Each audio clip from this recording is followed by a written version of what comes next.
Wonderful. Well, thank you guys all so much for taking the time. We're really, really excited to hear from all of our candidates tonight. I'm Abby Manley. I'm the new Director of Development and Membership for the Matriots. So I'm just going to get us kicked off, going to go over a couple of points of etiquette.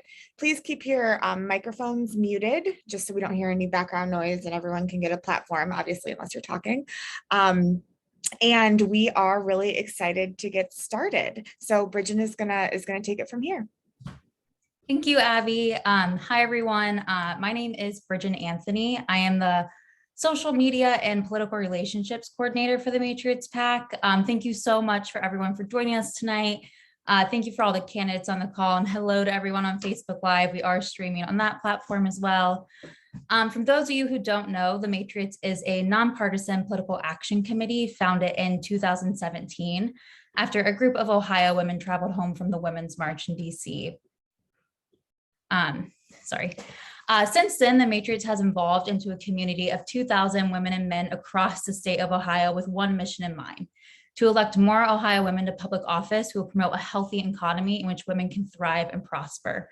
And we have a bold goal to help us get there: 50% of all Ohio public offices held by women. We plan to achieve this goal by endorsing, supporting, and encouraging women running for Ohio public office. This year, to do that, we broke our endorsement committee up into regional teams. Kim Crowfoot-Swade, who's on the call today, helped us with that. She really led that mission throughout the state. These regional teams have been hard at work since March of this year. They've been researching, screening, and reviewing all of the candidates who have applied for a Matriots endorsement, and we had a groundbreaking, record-breaking number of endorsements this year. We endorse our candidates based off shared values, not party lines. And those values are economic empowerment, equity and independence, domain over our own bodies, access to education, and the ability to live and rear children in a healthy, safe, and prosperous environment. This year, the Matriots has endorsed 139 candidates in 72 communities across the state of Ohio. These candidates are running for school board, city council, mayor, township trustee, city auditor, and municipal court clerk. And more than half are first-time candidates this year.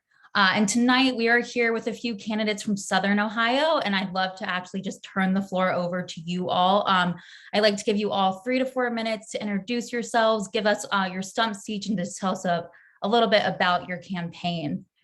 So Katie, we will start with you. I'll hand it over.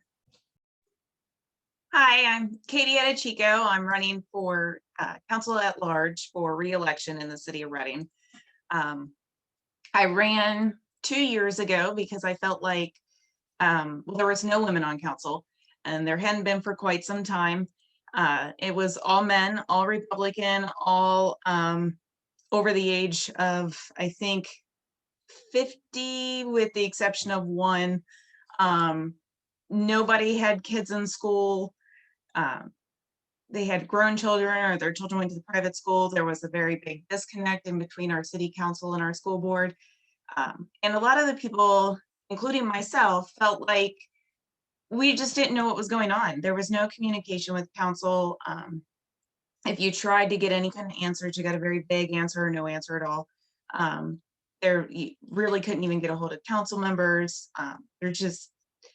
We all felt like we were in the dark. And a lot of the council members, actually all of them except for one, had been on council for at least 10 years. The other one had been appointed when someone that had been on council for a while stepped down. So it was definitely time for change and new ideas. That year I was only the one of 2 new people that ran. The other candidate did not win. I did receive the most votes. So obviously everyone was ready for change. And I think that sentiment still stands this election year. I'm running again because I feel like there's still a lot of work to do here. We're still working on rebuilding the communication with the school and strengthening that relationship.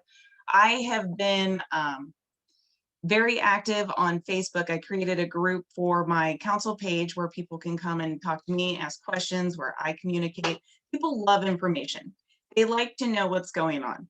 And that seems to be very important. And hopefully, people seem to like that, and that will help me this election. There are a lot of changes happening. There's 4 current council members that are stepping down and not running again.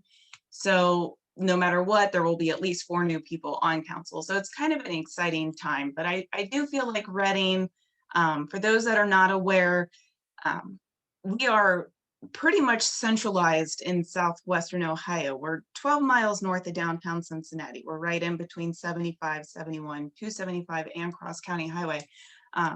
I feel like we sit on a lot of opportunity. We have the Bridal District here, which is the largest in the country, but we just don't capitalize on it. And so I'm still putting that out there and working on that. There seems to be more talk about it, funny enough, with it being election year. But hopefully that's something that next year and beyond we can build on. I feel like we should have more businesses related to that and just even our location. So I'm really excited to be running. Thank you for the endorsement. I'm very excited about that. So just ready to keep working. Wonderful. Thank you so much, Katie, and thank you for running. Kira, I'll turn it over to you to give your stump speech. Thank you. Thanks for having me. My name is Kira Deaver. I'm running to be clerk of Kettering Municipal Court. I live in Centerville. The court serves Kettering, Centerville, Moraine, and Washington Township. Why I got into this race is a great question. I actually got a phone call and they asked, hey, would you be interested in running? And I immediately had imposter syndrome and I said, no, find somebody else, like figure it out. And then, I sat down and I thought about it and I thought, this is actually, this is something I can definitely do. And I thought that because I'm an attorney, I practice in mainly immigration, criminal defense, and domestic relations, and my practice has taken me all over the state. So I've been to over 40 courthouses across the state of Ohio, down in Cincinnati, all the way up to Cleveland, where the immigration court is. So in those different courthouses, I've seen 40 different clerk's offices. So I've seen, how those clerk's offices are run, what's good, what's bad. And I know that a lot of your questions might be, well, what does the clerk of court do? And I, because not a lot of people know, and it's not a very sexy race, like, oh, cool, clerk of court. It's absolutely the quintessential nonpartisan public servant position. The clerk, think about it as like the welcome center or the central hub of the court. So, the clerk is in charge of taking filings, keeping evidence, issuing subpoenas, taking payments for fees. But the clerk of court can also offer services for people like amnesty or helping you get your license back, or things that where you can partner up with the local law school or the public defender's office and make sure that people are getting the services they need, and you're not just handing them a form and saying, here, fill this out, come back later, good luck. We can actually work with local attorneys to do that and give them those services. So I think that right now, with what's going on in the court, I feel like the people of Kettering, Centerville, Moraine, and Washington Township aren't getting the bare minimum, and I know that we can give them a lot better than that. So that's why I'm running. Thank you for having me. I really do appreciate this endorsement. Thank you so much. I'm looking forward to this evening. Great, thank you so much. And last but certainly not least, we have Mika on the call with us tonight. Good evening. I am so excited to be here with you and so honored to be endorsed by the Matriots. My name is Mika Owens. I'm running for Cincinnati City Council. I was born and raised in Cincinnati. I grew up in Avondale, union household, hardworking family. I also raised my son there as a single mom. He's now a firefighter in the Air Force. Very proud of him. But a part of my experience being a single mom is also being on CMHA's waiting list, and so experiencing housing insecurity in our city. And so after about 3 years, I got to the top of the list and then realized this was not quality that I was looking at. And so note to self. Went on to great schools, public education, as well as Miami University, Xavier University. And shortly after that, started a small business. So I've consulted in event planning and sales and marketing, organizational development consulting, which working with organizations like City Gospel Mission to improve people and process. And I also ran a Mary Kay business, home-based business for several years of my life. And so making sure that we are investing in small businesses is going to be pretty important as we come out of COVID, and particularly minority-owned businesses and women-led businesses.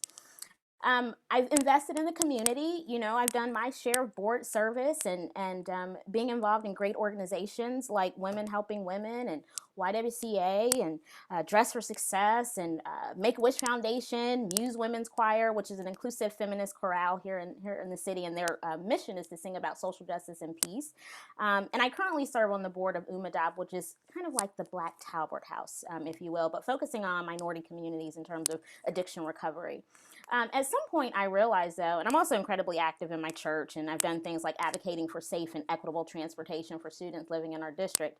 At some point, I also realized that in order to change communities, you have to, there's systemic problems, and so require systemic solutions. And so in order to change those things, you have to elect leaders who reflect your values. And so in 2016, it was a very easy decision for me to become an organizer. So I worked for the Ohio Democratic Party and organized on the presidential campaign of Hillary Clinton, where we worked really hard in Hamilton County. And so after I did the same thing, organized in 2018, after 2016, I decided to join the administration of Avtat Purelaw, who is our clerk of courts in Hamilton County. And what I have learned after his historic, win to that office is that, one, you can run a really great campaign and win a position. It's also another thing when you govern with really good values that help to change people's lives. And so we've done really great things in that office, like prioritizing access to justice and making the courts more reflective of the diversity in our communities. And so those are the things you do when you're in office. So organized again in 2018. And because I am also inspired by folks like Stacey Abrams and I believe in democracy and voting rights, in 2020, I organized again and I co-founded the Greater Cincinnati Voter Collaborative. And our goal was to bring organizations together very quickly to help voters navigate voting in a pandemic. And so we brought together organizations like local organizations like ACLU and League of Women Voters, YWCA, Cincinnati, Women's City Club, all of these great civic institutions, plus some faith community as well. And we created a message, and we sent that message was safe to vote at home. We created a website that was centralized, one-stop shop resource for all the pieces of information that people needed when we were talking about disinformation and, is this election even happening? And so with that collaborative effort, we also registered voters across the city, and we drove over 100 people to the polls. And so my experience of being an organizer is one of advocating for people and issues that matter, collaborating with others, and seeing results. And so those are the kind of qualities and leadership that I look forward to bringing to City Hall here in Cincinnati.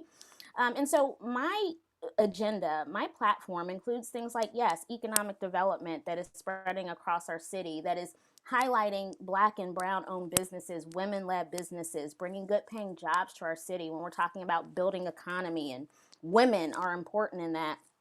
Safe and healthy neighborhoods that are reimagining what public safety looks like, and making sure that we are doing things like, instead of officers showing up, armed officer to a mental health crisis, there's actually other people who can support that. And these are the ways that we rebuild community. It also means housing, of course, making sure that families can find quality housing in neighborhoods, and equitable development across all of our neighborhoods is important. And so basic services, access to early childhood education, and a place where we're investing in young people.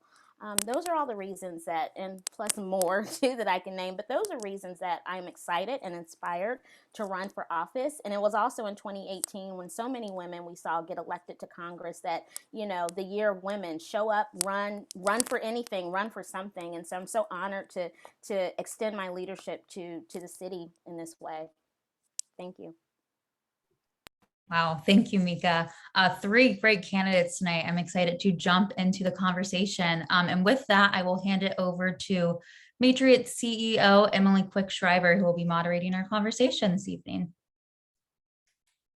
Thank you, Bridget, and thanks everyone for joining us this evening here on the Zoom screen and out in Facebook Live. It is nice to see you. It's nice to meet those of you who I have not yet met.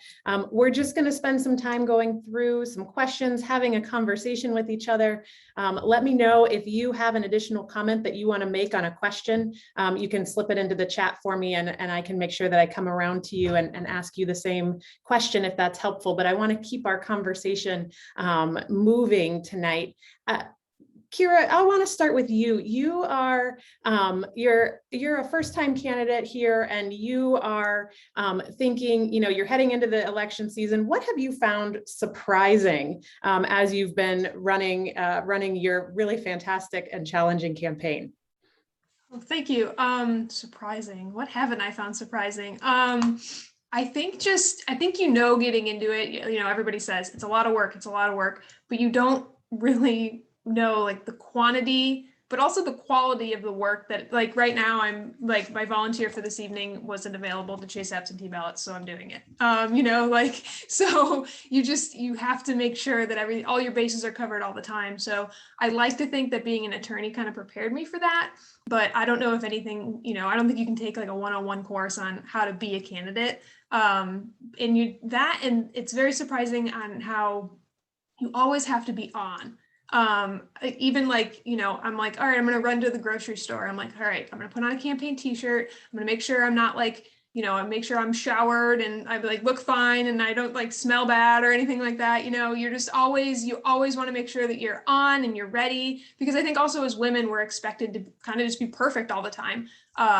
So definitely the amount of work, and then just, I'm not much of an extrovert, but you always have to be, ready and have your 30-second elevator speech, when you're in line at the grocery store, when you're meeting someone new. So definitely those two things. And I think that standard of us having, you've said two things that have really caught my attention so far, even in just our early conversation. One is the imposter syndrome piece. The second is that ideal or perfection that we are, as women, expected to have in when we show up as a candidate. Katie, you've been a candidate before, obviously. You're sitting in the seat currently. Can you talk a little bit about both overcoming the imposter syndrome and this piece of perfectionism that we tend to need to show up with? Mm-hmm. How do you balance it? Because it's going to be the long haul, right? Right. Yeah. The imposter syndrome, I definitely understand. This is way out of my wheelhouse. Really something that I can't say that I never imagined myself doing, because I did talk about running for a while, especially when I would get frustrated with something, and I was always involved in something in the community. But I definitely understand that always having to be on, because when you said the grocery store, I am stopped at Kroger all the time. I've even gone to different Krogers because I'm like, I just want to get in and out and not run into somebody. But I definitely understand that. And it is, you do have to have the certain points in your head, or, just the good thing about wearing a mask is sometimes you could just have that mask on and kind of like disappear into the crowd. So that's a bonus with that, I think. But you do have to have the ideas ready in your head, and I'm always thinking of stuff anyways, and always thinking of ideas and things that I want to say, and running through council meetings in my head. So yeah, I definitely understand that. And yeah, even the always, being ready to go on, and even being the only woman on council, there's that old saying, if you get angry, you're emotional, and this and that men don't deal with. They can have whatever emotions they have, and it's fine. So I really had to walk that fine balance, especially being my first year on council. I didn't want to come off as this angry woman, angry mother, complaining about everything. So I really had to, walk that kind of tightrope with that, because there were things that I was upset about when I got on council. And one of the things was our stadium, and it's a very crazy situation, but I had a meeting where I've written everything out, a bunch of bullet points, and I did come off as angry. And I even went onto my Facebook page after and explained. I felt the need to explain, like, I feel very passionate about this. This is why it came off in the meeting like that. And most people, in our heads, I think we make it worse than it is. But, most people are like, I totally understand. I'm glad you said that. I'm glad you spoke out against it. And so, I think we probably overanalyze things with ourselves more so than other people are. And I kind of keep telling myself that as I'm in the meetings, like, just be honest with people, really, is what I do. Especially after council meetings, I'll go onto my Facebook page and I'll talk to people about it. Like, this is what we discussed at the meeting. This is how I feel about it. How do you feel? So it is pretty surprising that, even though I'm worried about coming off as a certain way, most people feel the same way that I I think that your use of social media is a really interesting overlay to this election season and the couple of election seasons we've had right before this. Mika, you're in a crowded field down in Cincinnati. How do you use social media or other types of platforms to inform, to get your name out there, to kind of have these conversations like Katie's having, or not, or avoid them, right? How do you use social media to differentiate yourself, or other types of platforms? Yeah, that's a great question, because yes, it is a crowded field. And then starting my campaign in 2020, there was no other, opportunity but being virtual and building a very robust digital campaign. So I've been very active. In 2020, it was having the virtual conversations and community conversations that way. One of the things that I did that I'll never forget was right after January 6th, bringing people together in a space of healing. And we did this virtually because we're still in the height of COVID. And so brought together some diverse faith community. And it was all about just affirmation and call and response and being the light. And it was, right after the transition of power. And I was inspired by Amanda Gorman and, Aunt Clemens and Justin Timberlake, Better Days. And so I had SCPA dancers interpret to that. It was really amazing. But it was using the things that we had at the time. And so we make sure that we are posting pictures around where we are and what we're doing and being in the community. As far as continuing to have those conversations and updating the campaign, it's really, it's been social media, which has been such a help also during this time. Thank goodness for Facebook for a time such as this, and Instagram and Twitter. But yeah, that's really been the way that we've gotten the messages out. And how do you envision you taking your organization behavior, that you're an organizer, you're a grassroots mover? How do you see that translating when you step into the seat on city council? Yeah, I think the opportunity that we have, I think in any government and particularly in Cincinnati, is that we are collaborating and bringing stakeholders to the table. So when we're talking about housing, it's not just city hall and government making the decisions. It's bringing community, it's bringing faith community, it's bringing business community, and everyone having the conversation around how do we best do this. And that opportunity of like public-private, collaboration, we can start seeing that across our city.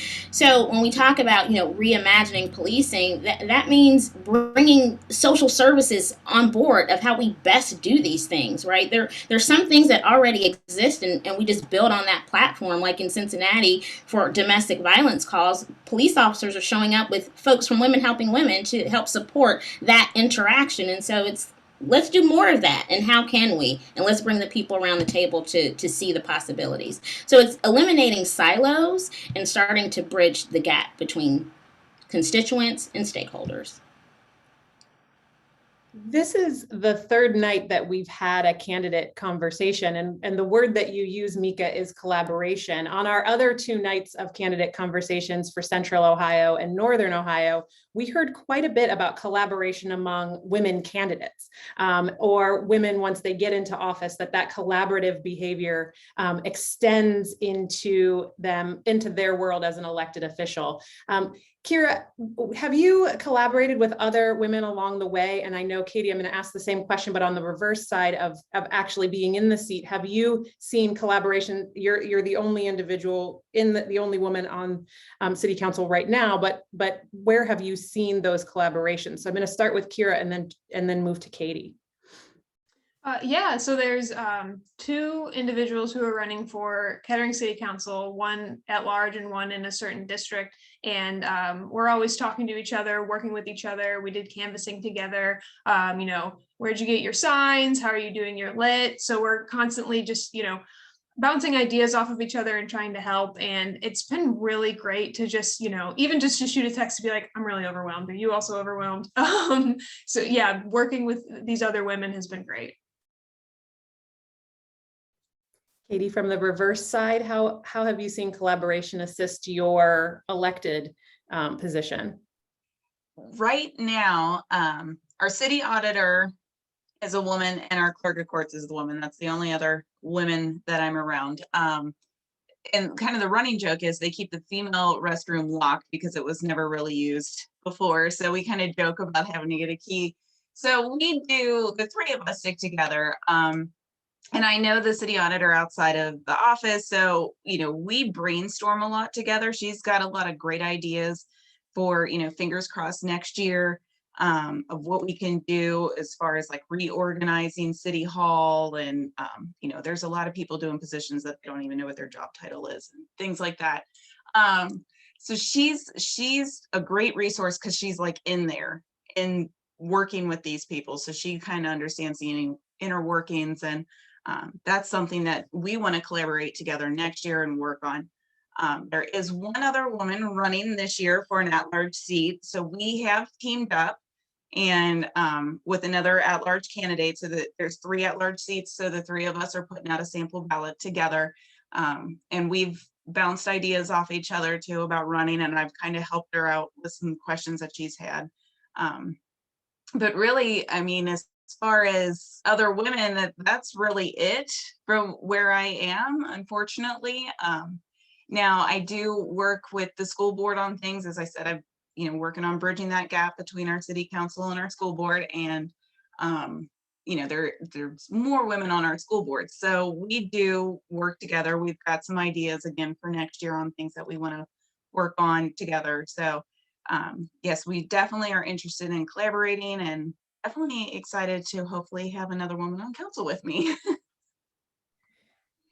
Have there been specific issues that have been brought up to council, Katie, that you feel like, I'm so glad I was in the room for this moment because the voice was necessary in order to shape the policy or the legislation that was going to be coming out of city council? Yes. One of the big issues, I mentioned our stadium earlier. We're in a very unique situation. I think we're the only city in, I think, the entire state of Ohio where the city owns the stadium that our school plays on. And so I've talked about there's this crazy division between the school board and our city council. Unfortunately, I do think a lot of the council members that are on there now, they just have this thing with public schools, so it doesn't matter what it is. We basically have a contract with the school where they rent use of the stadium and our city park for baseball for about $25,000 a year. And I stepped into the middle of this when I was elected. This was the first project that they gave me, said, here's this contract, work on it with the school.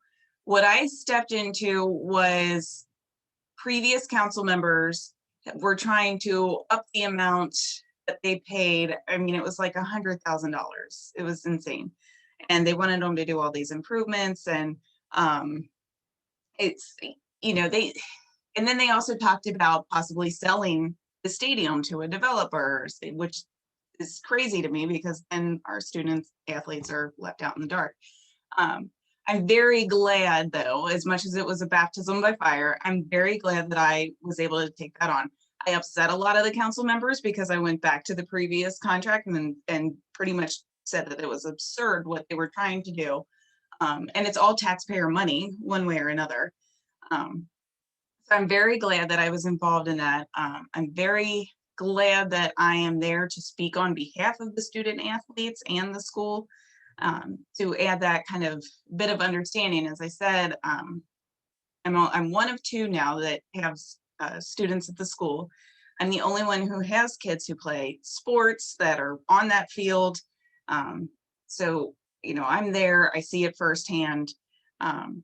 That's really one of the big things that I'm glad that I was involved in. The other one would be the rental housing situation. I had a lot of people approach me about that, just unsafe conditions or property owners not taking care of the properties that they owned. People living next door to a house that was an issue that they were running to all kinds of people. So I did write up an ordinance to kind of begin the process of corralling that and keeping an eye on that, and hopefully offer better living conditions for a lot of renters and also the people in surrounding homes. I think that's really instructive to how you have been able to mold the city and help move the city council forward with that eye towards individuals, your kids and also other people's children within the city. I want to switch gears a little bit and ask Mika a question about one of your background, one of the pieces of your education and your background. You've been a businesswoman before, and I'm interested in what perspectives do you think that will help you with once you step into city council? Yeah, so I think, being a small business owner, and we think about growing our economy again after COVID, and we think about having this, looking at all of our policies with a lens of equity, racial equity, equity, gender equity. And so I think about how can we invest more in businesses that exist currently. And I think the opportunity is sometimes people just need access to resources. Sometimes, is it a great website that you need? Is it a customer acquisition that you need? Is it actually a brick and mortar that you need? And I think we can build better environments when we are being very intentional with people's basic resources. And so I think, we look at partners with like Women's Fund here in the city that have already given us the data and the research. And so then aligning the practices and the policies to reflect that. And so when we look at women's economic mobility and a large swath of women in our city are barely making $15 an hour. And we're thinking about how do we bring the next best paying jobs to the city, and how are we intentional about making sure women are having those jobs. And so that all comes from a business, having had a home-based business and having that perspective. But then also making sure we're creating greater access to people that might not want to own a business, but you need to make a really great wage to be able to have some sort of prosperous life here. And that makes me think actually a lot about the investment in campaigns. I know this is kind of it seems like a bit of a right turn, but one of the things we've noticed over time is that it is taking more and more money to run a campaign, and to fuel a campaign. And Kira, I feel like you might feel this very acutely in your race, where the race has drawn a lot of financial interests out from individuals and trying to get a lot of investment in your race. And you can tell me if I'm reading the tea leaves incorrectly, but I feel like your race has been a focus. How does financial investment in campaigns sort of move the campaign along, and has it changed the way that you might do some of your campaigning? And again, tell me if I'm incorrect in your particular campaign. That's a really good question. And no, I think you are correct. And what I've noticed, at least with my fundraising, which has been really encouraging, is I get a lot of smaller donations just from women who are, like, good for you. Thank you for running. I really appreciate it. Which has been great. It's so, like, you have a really bad day and then you see that you get this small donation from someone who's like, thank you for running. And you're just like, oh, okay. All right, I can do this. But yeah, you come up with your budget and you figure out where can I spend money, and, do I have the money to do it? Do I have to scale back a little? Do I have to actually, maybe I should canvass that neighborhood a little more so I can get that one person in touch, and then maybe I don't have to hit them with a mailer and I can save that postage. It's kind of just like this numbers, like, calculation of, can I do this here? Do I have enough money to do this here? And it's interesting because it's, having to do the call time and come up with the money just to get your message out there. It's this whole other part of campaigning that I don't know that anyone actually likes doing. And, just to be able to, say, hey, this is who I am, this is what I want to do. You have to have X amount of dollars. And at some points it's discouraging, but it's, I don't know, it's part of the game for now, right? I hope that answered your question. It did. I think, it's a challenge that we at the Matriots are trying to overcome. We're thinking about how do we invest in women's campaigns in order to make sure that they have the ability to get out there and tell the world their vision, right? And so we think a lot about how does investment change campaigns. And I think your comments are really instructive to me in that you have to think about these financial investments, and you have to think about how all the money works, even if that wasn't what you came into the campaign thinking about. You came in thinking, I'm going to change the world. And then there's this other piece of it that is that is based on the dollars that come into your campaign. Katie, can you take that same type of question, seeing as how, again, you've been through the cycle once and now going through it again? How did it impact you the first time differently than the second time, or, similarly? It was a bit more than I expected. I knew obviously I would need some money to run. The first time around, I ordered signs. I printed thousands of flyers, and I actually went door to door to every home that I could get to in the community. So this time around, I thought, oh, well, this is going to be easy. I don't need to order signs. I already got those. I'll just do some postcards and mail them out. Well, actually today I got a crash course in what postage actually costs and postcards. And I ended up even having to order even more signs, which I guess is a good problem to have, but it was money I wasn't expecting to spend. So, it is the part that you don't want to think about. You want to focus on the work, but I'm very meticulous about it too, because, you have to report everything, and I keep a spreadsheet, and I'm very antsy about that, because I'm just so afraid I'm going to mess something up when I'm reporting or something. And that was also the first time I ran. That was a crash course in that, in the campaign finance laws and everything, which as a first time candidate, it seems very scary and overwhelming. But once you get the hang of it, it's not bad. And the candidates that are running this time that I've talked to, I'm like, yeah, don't, run away from that. It's not as bad as it seems, because they had a lot of questions for me about it. But yeah, it is. It definitely takes a lot of work and a lot more money than you probably think to run, unfortunately.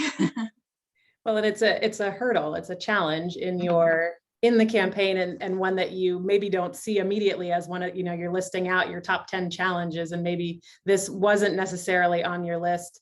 Mika, what was on your list of challenges? Or is this one of those things that was on your list of challenges, or are there other things? I mean, it's a big race. So. Let's talk about this real issue.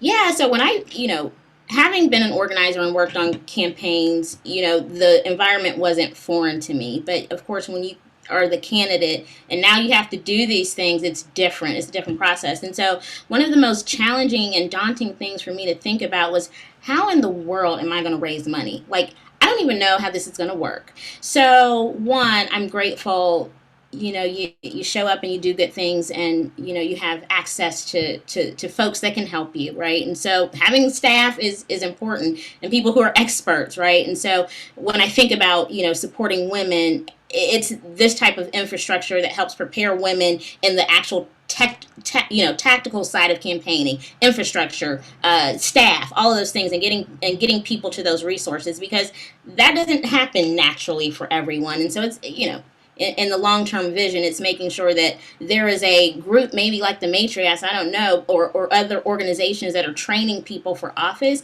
but also come with staff that are ready to support those women that are stepping up. So, but yes, thinking about money, how does it happen? Well, one of your earlier questions was, what are some of the things that you were surprised about in the beginning?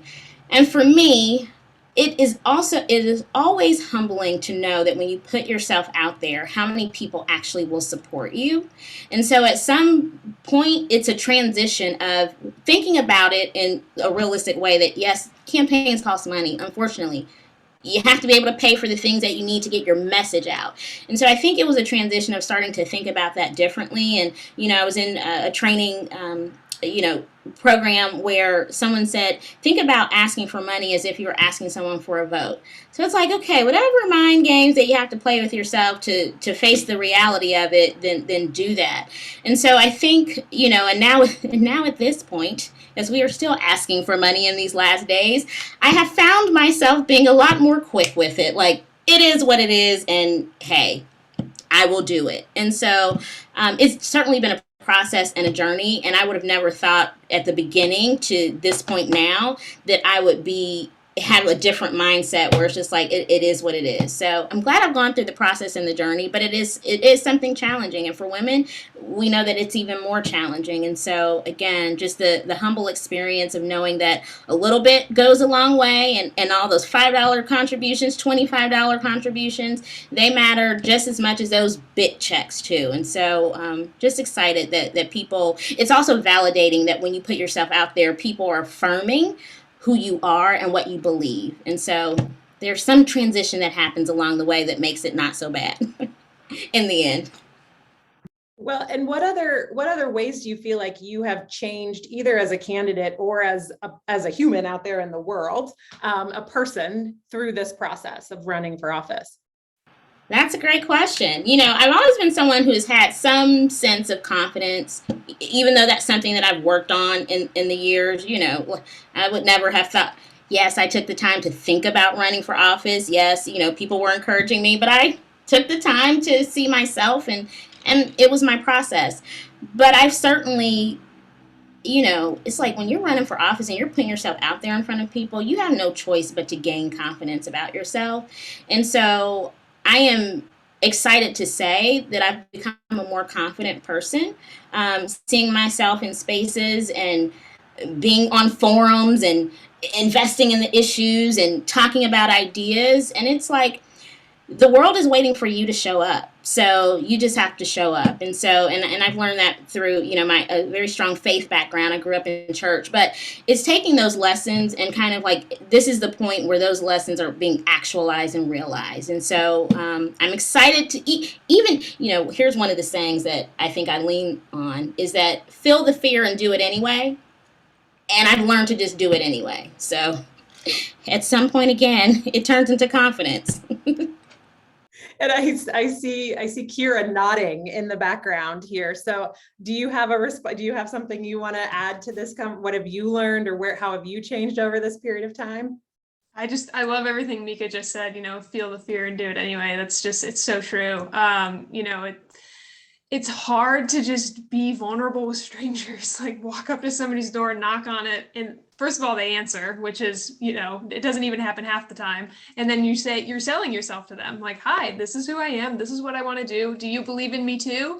Because sometimes I'm not even sure that I believe in me, but that you got to have that confidence. You got to go and do it. And I don't know, everything that Mika was just saying, I was really feeling it. So yep. Me too. And I'm not even running, right? So I think that's very true for all of us. Just live into the moment. Can I share just one thing too, real quick, just about that? So the other day I was at a forum, and this forum was, there's so many candidates running, and it's like, do your 2-minute thing. And so did that. And afterwards, this gentleman says to me, you are powerful, and it's kind of intimidating. And I'm thinking to myself, if only you knew the butterflies going through my stomach sitting on that stage. But nonetheless, feel the fear and do it anyway. It works. Well, and it shows that you show up as your authentic self as well, which I think is really a challenging thing to do in this political environment, but also in the world generally. Katie, do you feel like you've been able to show up as your authentic self? And if this is a challenging question, answer the question, answer more towards the direction of, here are some things that I would say about my authentic self. Yes and no. So Reading is a very small town. I think we just got our census results back, and we're just over about 10,000 people. So, when Kira said something about going door to door, I mean, that hit because that really took me out of my comfort zone the first time I ran. It really is intimidating to knock on someone's door and then talk about yourself. So that I really had to psych myself up to go out and do that. But then I found that once I was out there going door to door, it got so much easier almost with every door you knock on. And yeah, most people don't answer, so you slip your paper in the door and you move on. But the ones that do, I mean, they're ready to engage with you, actually, especially, being a new candidate running, people were so excited to have someone else to vote for. So it did get easier. So that, was a little tough, but for the most part, again, Reading is very small, and I know a lot of people here. I grew up here, I lived here my whole life, and my family goes back generations. So I'm either related to half of them, or I know them through school or something. So that way, I do feel like I can be my authentic self. That people pretty much, they know what I'm mean when I'm talking. That they're gonna get what they get. There are times though that during a council meeting or some discussions when you feel like you're holding back, you're like, am I, what should I say? Or you come home from a meeting and you're thinking I should have said this, or I should have spoke up, or hindsight. So that is tough. That's something that I'm constantly working on, especially hopefully going into next year to speak out more. I'm a notorious note taker, and I write everything down before I give my reports and that. So I want to get, quicker at thinking off the cuff and coming up with things to say, because I do that a lot. I come home from a meeting and I'm like, oh, I should have said this when we were talking about this, or, but I started putting things in reports for the following meeting to bring up the previous meeting's discussion for things that I wish I would have said. So, yes and no. So on one hand, I am my authentic self. Most people know me. But on the other hand, it's definitely out of my comfort zone. So I do have to keep working on confidence and different things like that. I think it's not unique to replay those kinds of conversations back in your head and say, oh, I wish I would have said this in this moment. I wish I would have written this down. I like that you have a process for then bringing it back the next time to actually implement those instead of just putting it on replay each time. Is there other guidance that any of you would give to candidates to help overcome some of the mental hiccups or things that the negative self-talk that goes on inside your head as you're a candidate? Because we've talked a little bit about imposter syndrome, about being your authentic self. What are some of those things that we as candidates can do to talk away from the negative self-talk and present more fully? I think it's the story that you're telling yourself, the messages that you're telling yourself, and being conscious of when that happens, because I think we all can experience the insecurity, but it's how deep are you going to let that fester? And so for me, I think about, well, if not me, then who? And so it's just, sometimes the mental things that you have to do to yourself. It's whatever saying that you have to tell yourself, positive affirmation that you have to tell yourself. And at some point in life, I learned the power of that. And so, again, when I think about those moments of, okay, me, really? Why am I doing it? Well, because I am someone who has value, who has something to contribute, who is passionate about changing the world. And so, again, what messages are you telling yourself, and checking your own self, when that negativity might arise. I think Mika hit the nail on the head there, because that is so true. And I do catch myself doing that more and more now, where I'm like, okay, stop. No, you can do this. And really just stopping that negative thought in its tracks. And I tell that to other candidates too. Like, remember, everybody's probably thinking the same thing you are. And people are excited for change in this town. They really are. I've said that we've had a lot of candidates that have been there for 10 plus years. One has been on there for like 40 years. And people are they're very frustrated and fed up. So whatever you're telling people, that they're probably feeling the same way that you are. And then the big part too is just to listen to people and what they have to say. And you'll find that you agree with them a lot too. Yeah, those are both what Mika and Katie said. Those are great pieces of advice. The only thing I would add is somebody gave me the advice early on in my campaign to just know your why, remember your why. So, sometimes you wake up in the morning and you're like, nope, not today, but you got to remember your why. Why are you doing this? And it goes back to what Mika said. Yeah, I can do, why not me? Who, if not me, who?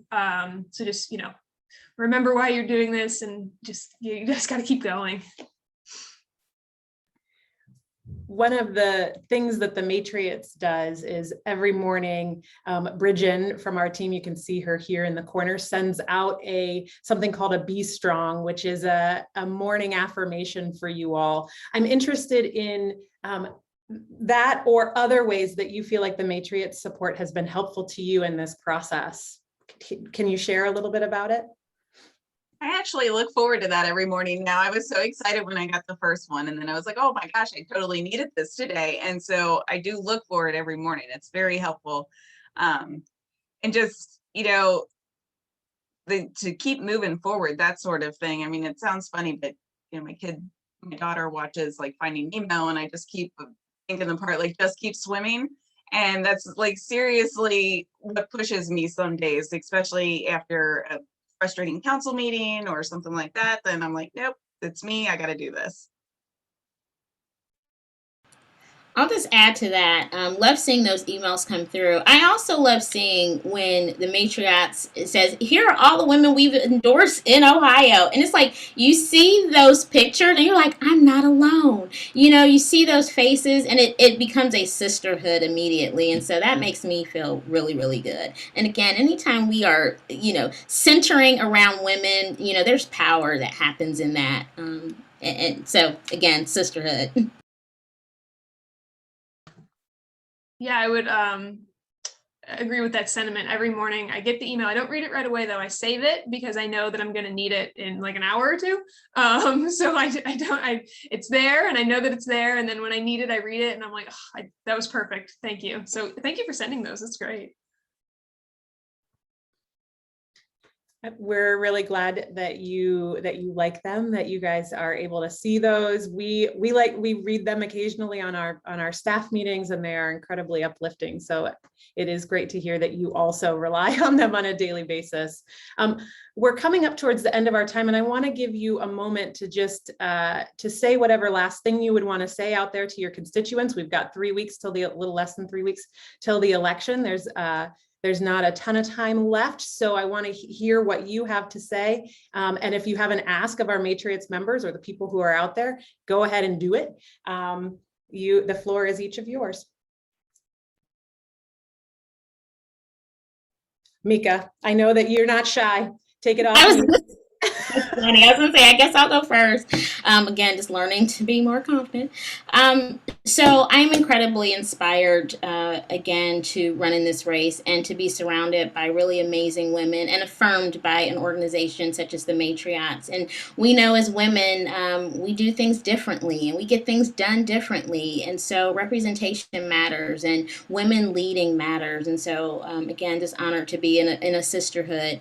And so, as women, it requires more of us to do more work, more knocking on doors, more raising money, and all of those things. And so to finish these last couple of weeks strong, the sisterhood has to continue. Need help knocking on doors and making phone calls, and of course if you want to chip into the campaign too, you can also do that, but it's connecting with voters. And so here in Southwest Ohio, votemika.com is where you can find my info, and connect to the campaign. We need you, not only your vote, but we need your participation. So very excited. Thank you so much. votemika.com. I agree with Mika. These last few weeks are bound to get even crazier. Especially on my end, we have one council meeting before election night, and then our council meetings are on Tuesdays. So we will have a meeting on election night too, which should be really interesting. I worry about grandstanding. I bill myself as not a politician because, like I said, this is way out of my wheelhouse. Not anything that as a child I ever thought I would be doing. So, being very honest with everyone, I'm not, somebody that's going to grandstand and talk about things just to get elected. Other candidates are, unfortunately. So, these last few weeks are tough. There's things that I want to work on, but I worry about them becoming just this kind of political, kind of hockey puck where, somebody else is going to take it and use it in the way they want to just to get votes or whatever. So I feel kind of like I'm at a standstill right now, sadly. And I've been honest with people, and I've told them that too. And actually, you know, people appreciate hearing that kind of honesty from somebody on council. But really, down to the final home stretch, it is a crazy time. This is the time where you feel like your head's kind of spinning, because not only are you trying to finish out a campaign, but you know, I'm sure many of us are mothers, and you know, we're running everything with the kids. Halloween's coming up, you know, all that kind of stuff that we have to deal with anyways, and then adding this on top of it. But you know, I'm still out there. I'm still going to be doing what I do for council and for everyone in the city. My Facebook group is Katie Chico, Councilwoman at Large, City of Reading, if anyone wants to check that out. That's really it. And like Mika said, and as much as we hate asking for it, I would welcome any contributions coming down to the wire. But yeah, that's pretty much it. Thanks, Katie.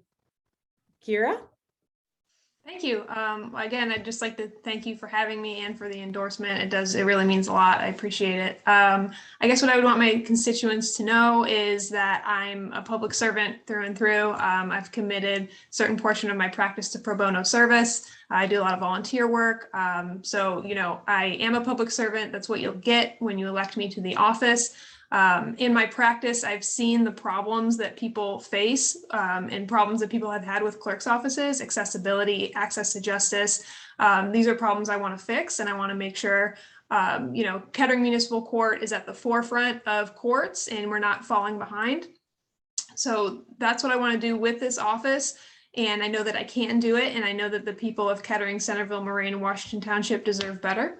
My website is deaverforclerk.com. All of my handles for Facebook, Twitter, Instagram is Deaver for Clerk. My slogan is Leave It to Deaver. And I'm always just trying to get people to, you know, just vote, make a plan to vote. You know, just we can't win if you don't vote. So please just vote. Thank you.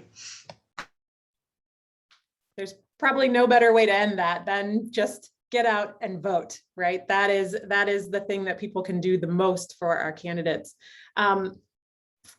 Just to finish out, obviously we are the Matriots, and we have endorsed 139 women in 72 communities across the state of Ohio. So like Mika said, we have a sisterhood happening here at the Matriots. If you want to take a look at us, we're at Matriots. Kim is holding up our slate card of all of the beautiful, wonderful, thoughtful, smart women in the state we have endorsed. Follow us on Facebook. We are also at www.matriotsohio.com. You can go to matriotsohio.com/candidates and follow our candidates, learn about them, and seek ways to volunteer with their campaigns.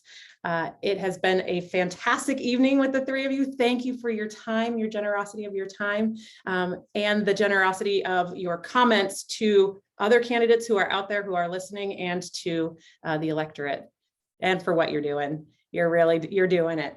Thanks so much, everybody, and have a great night. Thank you. Bye. Thank you. Thank you.